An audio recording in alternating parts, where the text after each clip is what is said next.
there's no such thing as perfection. There's no such thing as a perfect relationship. And there's no such thing as a conflict-free relationship within yourself and with anyone else. And so recovering well is really what allows for the transformation to occur. Welcome to The Shift, where we search for ways to do better by thinking better. Whether you're going through a major life change, looking to deepen your understanding of yourself, or hoping to improve your relationships with others, The Shift is here for you. We're your hosts, Isla and Yashar, an endlessly curious sister and brother team. As certified brain-based executive coaches with backgrounds in medicine and management, we combine the neurosciences, performance psychology, strategic planning methodology, and mindfulness techniques to empower your transformation from the inside out. Join us in conversation as we explore better ways to show up for ourselves and each other. Hey everyone, welcome back to The Shift. Today we will be discussing all things conflict. And I'm going to put out an idea about conflict that can be challenging for a lot of us, myself included, and that is inherent within each conflict. There's an opportunity for betterment and for evolution, not just for yourself, but for the person or the people that you're in conflict with. And in fact, I think the greater the conflict, the greater the invitation for a deeply personal and interpersonal transformation. So that's what we're going to discuss today. What do you think about that, Isla? I think yes, but it sounds easier than it actually is. Totally. And I think what most people say is, well, are all conflicts worth it? Why don't I just move on? Why don't I just say, no, I'm not going to do this. Do you hear that a lot too when people are in these situations? Yeah, I think at first it's easier said than done feeling. And then the other, thing that comes that actually had us in a session yesterday was well, what if this and what if that, trying to find the time and place where, finding the out or the permission to not have to do that. Because, well, what if this person did this? Do I still have to do that? So I do hear that a lot with our clients. I hear it, in just personal relationships too. One is saying that, it's easier said than done. And two, it's saying, well, it doesn't apply in all cases when the person does X, Y, or Z, for example. Yeah. And I think it's hard to actually know which conflicts are worth embracing and which are not without attempting to understand the person or the people involved within the conflict. I think there needs to be a little bit of research, I guess, into ourselves and why this conflict's coming up and maybe why the other person or people are feeling the conflict as well. And I think it's easy to reach conclusions and to prematurely assume that their intention was poor. But if we want to step into our relationships and into our lives in a way that conflict isn't always the roadblock that splits us, but can create an opportunity, as I said, for transformation, then we have to be able to learn what those conversations look like. We have to be able to move ourselves in a direction where we're also proud of the way we show up to these challenges. And it's hard, right? It's really, really hard. And we do this work and we teach this work and we've done it for decades and we still trip because we're human. So I think it's important to recognize what are the tools to help us go in that direction. I think you become a little bit more understanding of how to invest your energy into these conflicts once they arise. And then at the end of the day, I think it needs to be said, it takes two to tango, both for the conflict and for the resolution. And so all parties need to come to the table and be willing to work on the transformation. Of course, you can do it in your own way for yourself and not include the other one, but that's like a self kind of healing or moving on. But if we're talking about a mutual resolution and transformation, then like I said, it takes two to tango. So I know you want to address, bring up certain key tools that we present in our trainings and with our clients today. So I'm going to let you do that. But before we do, I'm also going to present a way in which to look at this. If we think that we are all inherently selfish, let's use that as a premise right now. We can use that as a tool in which to go forward, in the sense that this conflict is less about other people and more about me. And so my question is this how I want to be? Is this how I want to feel proud of myself a year from now? And is this ultimately assisting me in my evolution and growth? I think looking at the whole concept of how to handle conflict and challenges in that light puts more skin in the game for us, in a way, in the sense that it becomes a me problem, and it becomes, what do I want to do about this me problem? So it becomes less about what this other person did, said, or might do, and more about, how do I want to show up? Am I committed to my growth and evolution? And if your answer is no, that answers it for you. And if the answer is yes, then it's like, okay, then what are the tools I can use to face this challenge? Yeah. So do you think that's a strong enough pull for people to start practicing what we're going to talk about? Do you think the question of, is this how I want to show up to my life? Because we say that a lot, and we obviously think it is, but I've been just wondering, even just hearing you speak, I was kind of playing devil's advocate in my own mind. And I was like, is that a strong enough pull for people to do the work? I mean, let's play it with me and you right now. I know when I'm exhausted, overwhelmed, angry, upset, whatever range of emotions, I'm at a deficit of energy. Okay. I'm not coming to you with my best self. So in that moment, if you tell me ways in which I can show compassion to that other person, see the greater context, I probably won't bite. So if you tell me though, hey, who cares about X, Y, and Z? How are you going to feel about yourself a year from now? That actually gives me something to take a bite on, where I actually do believe it's the easiest first baby step. Later on, I can come at it with compassion, love, all that stuff. But in my low resource moment, there has to be something in it for me. And I think when I shift the focus back to me and say, hey, do I want to become like that person? No. Do I want to act in this way? No. I might decide I can't act today. That's valid. I can set that boundary. But ultimately, there has to be something in it where I see what I'm gaining in the process. And so my refocus on my growth journey, my ascension, my expansion helps me invest in the conflict in a different way. If I didn't ultimately want that, then I would act a fool and let whatever happens. But I'm really invested in my growth and expansion. When I think of myself a month from now, a year from now, 10 years from now, I have goals, and they're not, material goals, they're evolution goals. There's like the way that in which I can see a conflict, in which I can see myself, in which I can see my partner, in which I can see my children. Like that's my investment. So then I look at the conflict differently and saying, oh, this isn't going to be the mountain I die on. I will find a way to shift this in a way that will help optimize my growth and help me thrive. Yeah, that's a really great point. And it actually dovetails beautifully into the first tool that we're going to discuss to create a transformation through conflict, or at least present an opportunity for transformation when conflict's present. And that is set the example, not the instruction.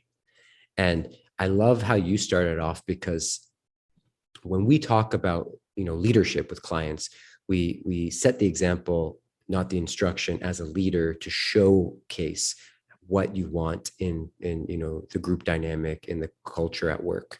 But if we take it outside of work and just make it individual for a second, to your point, you need to then learn how to set the example for yourself, with yourself, of what would your, 10 minutes from now, how would you like to look back on this situation? And 10 years from now, a year from now, whatever, whatever you can access as a point looking back. I think of it, before we start recording this, we're talking about, conversations I've been having with my son. When I'm in a position where I know I'm not showing up as my best self, and I have a moment to think about it, I actually think of my son around my age and me being like around 80 years old, and how I would like my son to show up at my house, and how I would like those conversations go, and what I would like my son to feel when he picks up the phone, because he no longer has the obligation to live under my roof.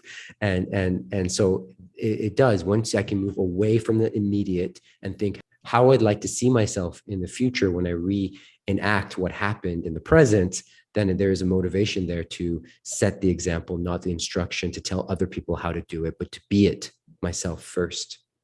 And let's talk about this idea of setting the example, not the instructions. So it's just setting the example, this idea of being the change. All of these concepts, again, when you're low resources, it's hard to get there. But I want to just touch on the brain science of why that's also important, because I think, again, when we know these tools and why they work, even just scientifically, the proof is there. I think it motivates us a little bit more because we're like, okay, this isn't just a feel-good message. This is how we function better. And we've talked about this, and let's talk about it again. And please fill in the gaps for me as I try to describe this. But basically, it's hard for our brain to imagine new ways.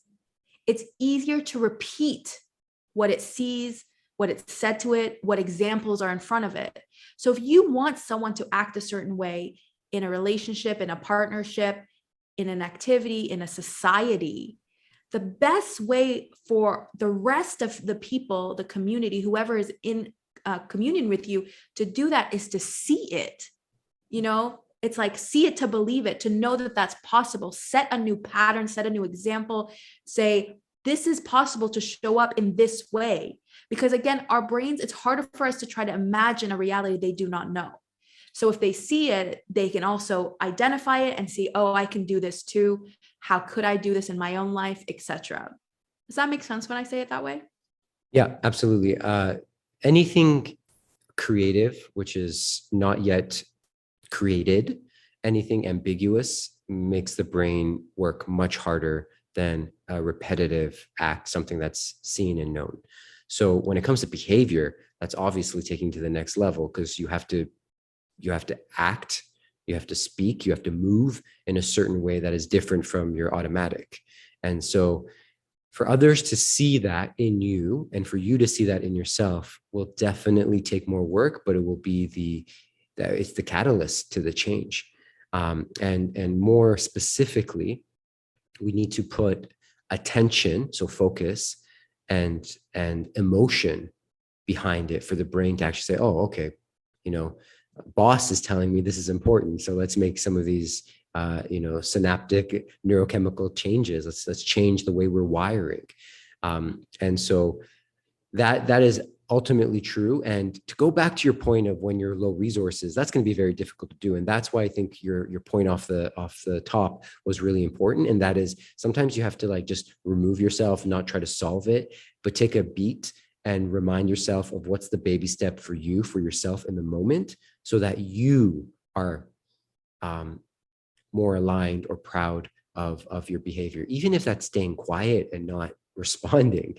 Because I think conflict, like fire, can only rage on when it has the resources to rage on. But when you take away those resources, then it starts to die out.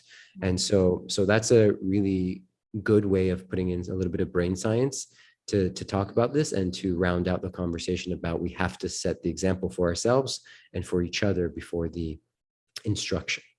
I think it's important to note here when we talk about patterns or narratives that no longer serves us, this is the situations in which they arrive. Because again, in that moment of crisis or challenge, our brain is searching for what it already knows.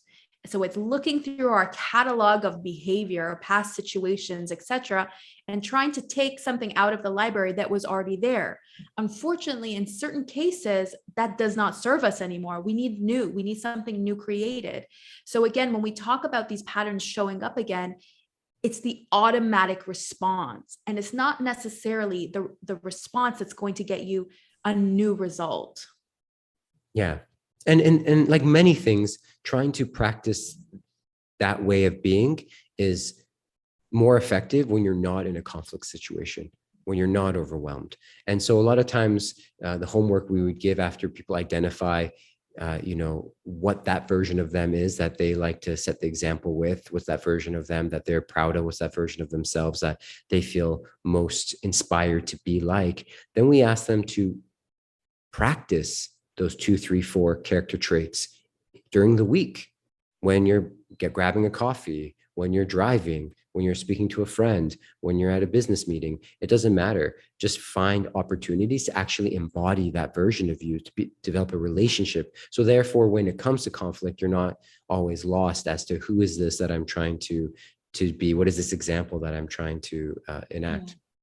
I think that's such an important point. I think we skipped it because we almost forget it sometimes because we use it so often, is that when we say this idea of set the example, not the instruction, you have to first start with knowing what your example is. I forget this again because it's so the foundation of any work we do with any client and any training. Anyone who's worked with us knows the first sessions, we will just make you dig deep into understanding what is the version of you that you even want to be. It's not words or things or situations that we give you. This is authentically coming from you through your own process of that we guide and facilitate, but you're coming up with these character traits, these core values that will guide the rest of your relationship with us and then in your own world. But those are critical because when we say something like set the example, most of the time we're like, what's the example?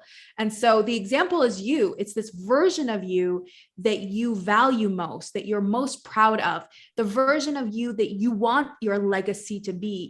We use a lot of these words to get you to look in this ideal state, the state of mind in which you see yourself in the greatest potential that makes you proud of you. And so, yes, we have, our free visualization we can throw at the bottom of, the episode notes that you can explore this on your own. But yes, in working with us, the first sessions, this is what we tackle so that later on, as these conflicts arise, as these challenges come up, as you start trying to set goals, it's coming from this core foundation with a strength in knowing who it is you are meant to be. Yeah. And then once you know that and you are practiced and practicing, because it's an ever evolving learning process, that version of you, that example, then you can move on to what we say is number 2, second step, which is connect before you correct. And I don't want to say that I think this is really important. And this has been really mind shifting for me to think about in conflict. And that is all conflict arises because of unmet needs, unmet priorities. And you and I can be in a conflict and you can have needs that are not met. I can have needs that are not met. They could be completely opposite. They don't have to be the same, but both need airtime. Both need space to be understood. And so the goal of connect before you correct is to genuinely take the time and energy to appreciate that probably the person or the people you're in conflict with have unmet needs. Some traits, some values, some desires are not met. And you might have tried your best to meet them, but maybe there was a disconnect there. So connection means asking, learning, and listening to the answers about what was that missed opportunity to connect. What is the unmet need there? And it's much easier to do this. I know this from plenty of experience when you are in a state of embodying, the version of you that you're most proud of, than just trying to even half-ass it and be like, okay, there's an unmet need here. What is that? Because that's still putting the other person in a place of defense, and you're coming from a place of offense.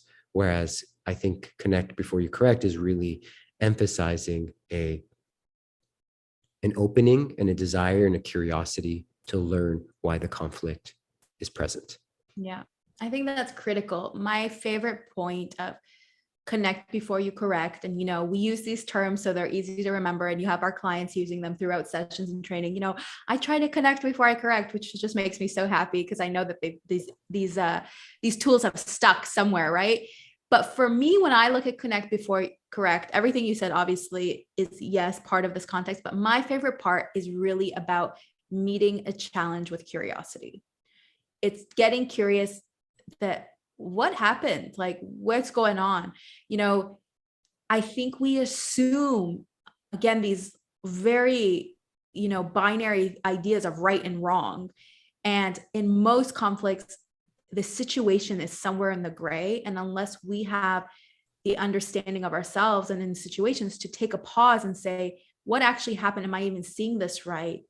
there are so many opportunities for growth and resolution, yes, but also learning. Like there are so many times where I assumed something was a certain way, but me getting curious first showed me that there was no conflict to begin with.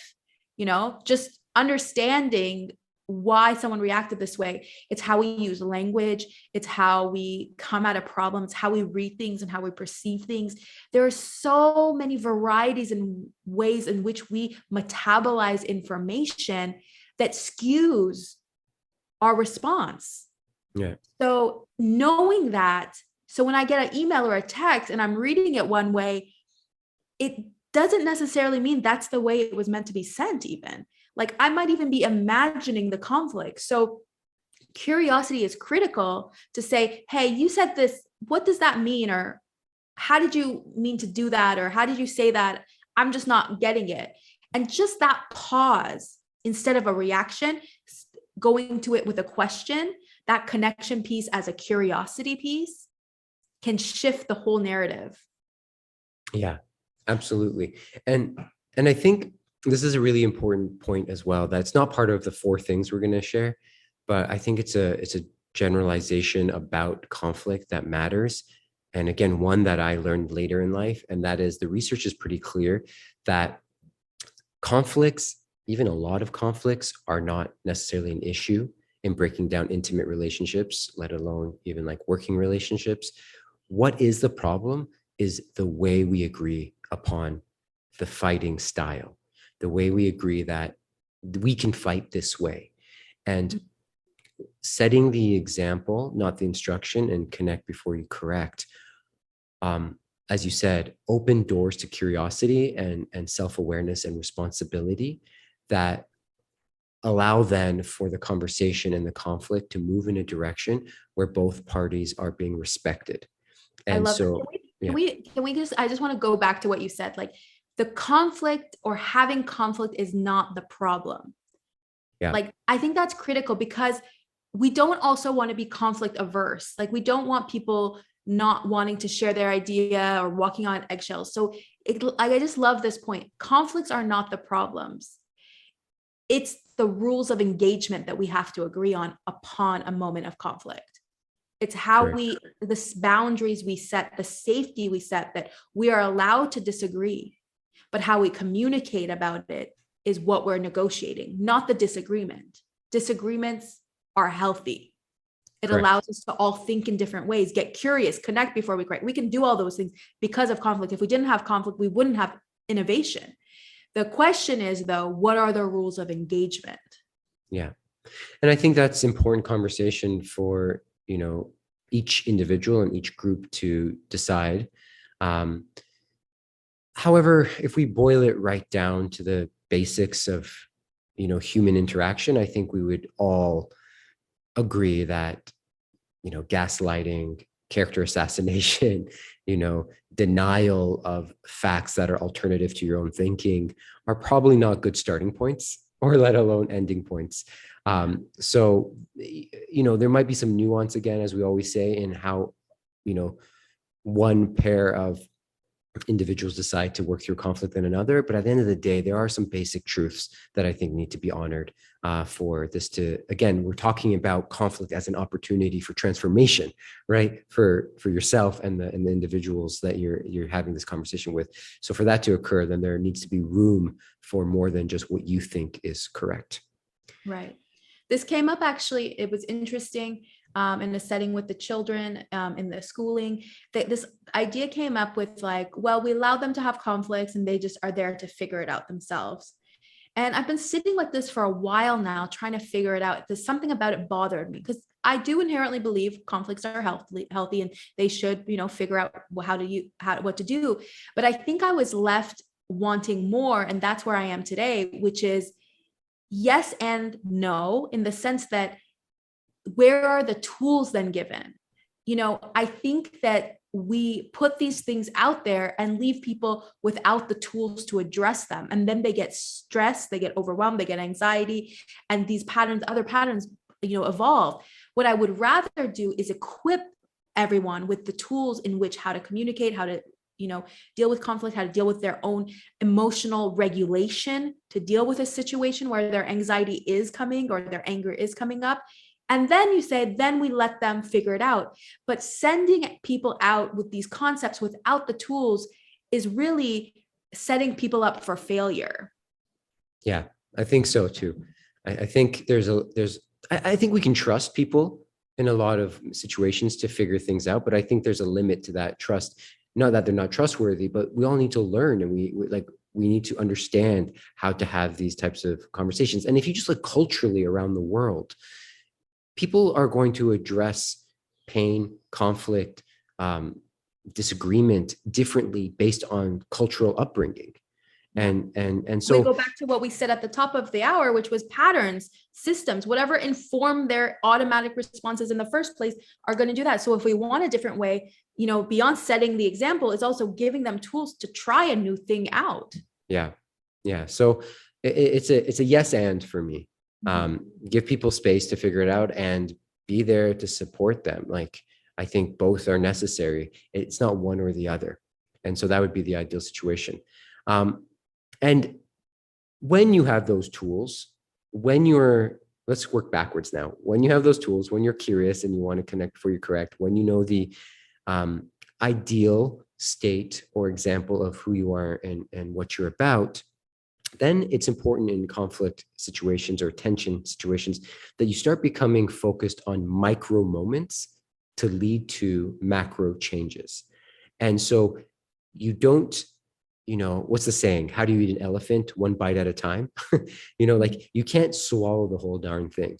So conflict is the same thing. Sometimes you have to focus on the micro moments to be able to cause a bigger change and a more positive effect. And when we focus on the smaller, one foot in front of the other moments of conversation and of behavior, then it's easier to build a trust between individuals that we can move into a direction where we both feel like major changes are possible.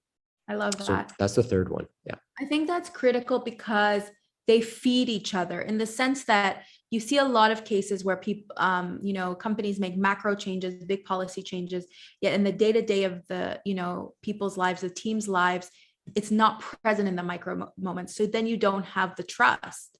And in other scenarios, you have, really thriving micro moments, but nothing ever changes in the grander policies and changes. So you have like great relationships within the team, but there's no growth potential for certain sectors, or there's no equity here or there. So both are necessary components. But it is in the micro moments where we actually build trust. In those micro moments, we say, oh, okay, I see you showing up consistently. Therefore, you are accountable to these things that you're saying. Therefore, I believe then you can make the macro change. However, if we only see grand sweeping macro changes, like I said, in the sense of policies or this or that, yet in the day-to-day lives of the humans that are working there, there's no change made, we naturally go to disillusionment, distrust, and it breaks down the accountability structure of the organizations and the teams. So from the surface level, this looks like a shiny organization, and you have so much dissatisfaction within the teams and within the staff, and people wonder why. And that's why, because they haven't seen this in the daily micro interactions helping them thrive. In all examples of life, not just work, you can think of family systems all the time. This family is about X, Y, or Z, and the words are said, maybe even the prints are in the kitchen, about how we're going to be, but the action isn't there. Or maybe more innocently, someone in the family is acting those out, thinking that's the way to act these values out, but someone else in the family doesn't receive those values that way. And so it just seems completely mismanaged and out of balance. So yeah, I agree. I think it goes back to, are we curious enough to know what that unmet need is? And then finally, once all of this is put into place, I think the last one is more of a mindset than it is of a tool to enact on. But the mindset of, we want to recover and not perfect. There's no such thing as perfection. There's no such thing as a perfect relationship. And there's no such thing as a conflict-free relationship within yourself and with anyone else.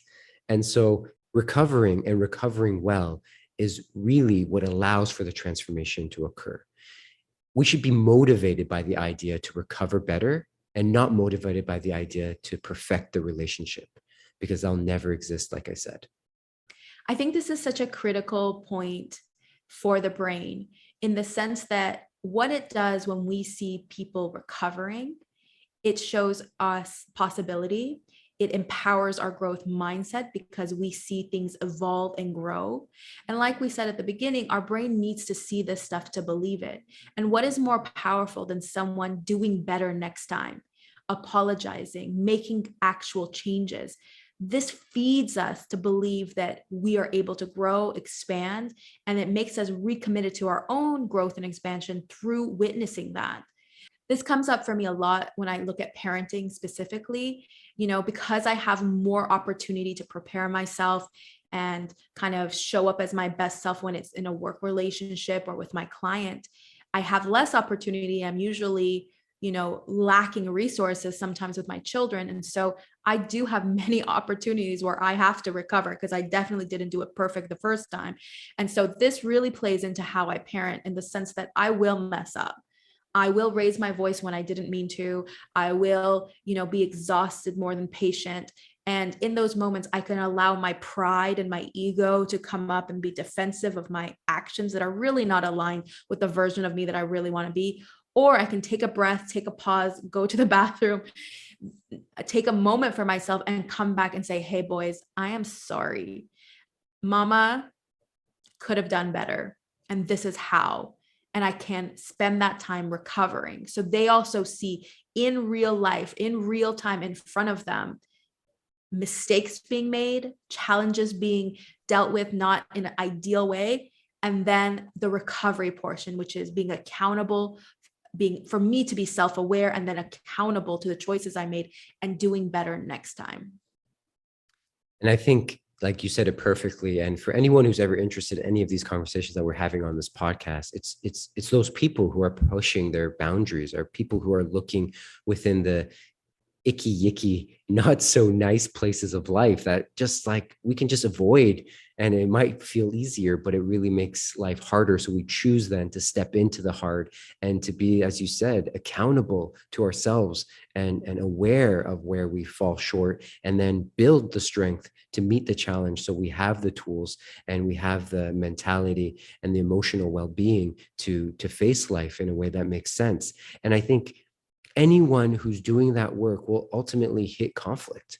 And so the next time anyone who's listening to this podcast, you are faced with conflict, we want you to remember that inherent within the challenge sits the invitation towards immense personal and interpersonal transformation.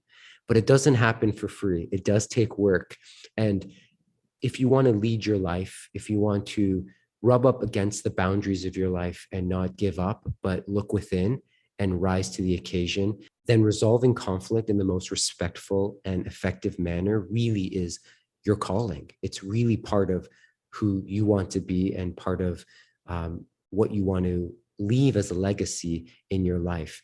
And we believe that if you do take the time to use the tools we discuss, set the example, not the instruction, connect before you correct, looking at micro moments to create macro changes, and then being really focused on recovering and not perfecting, you'll be able to meet conflict in a way that does lead to transformation.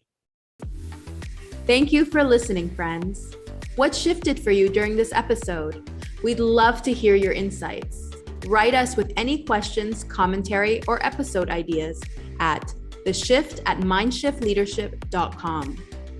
If you enjoyed this podcast, we would deeply appreciate a like and subscribe. The Shift is brought to you by MindShift Leadership, a heart-centered, evidence-based, mindset-powered leadership company, empowering you with the training to prioritize mental health, inclusion, and performance optimization.